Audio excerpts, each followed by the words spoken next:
Baby Tropical Lab, it's the first child of Tropical Lab that I'm doing at LASALLE for the last 14 years.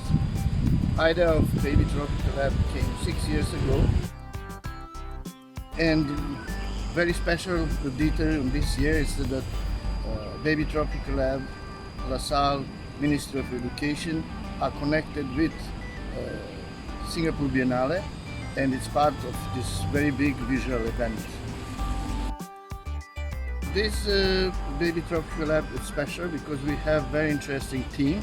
It's about erase, and it motivates students very much. I saw from day one that they are interested in this issue and they are interpreting it in very different ways. So that's very, very good.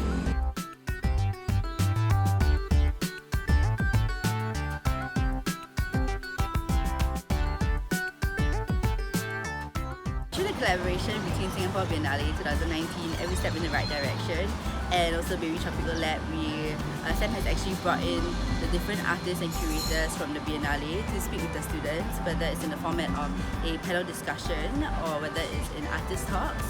And through all of these programs, we really hope that the students were able to see the different perspectives that artists take, the things that anchor their work, and also through that be able to find their own voice when they do create their artworks.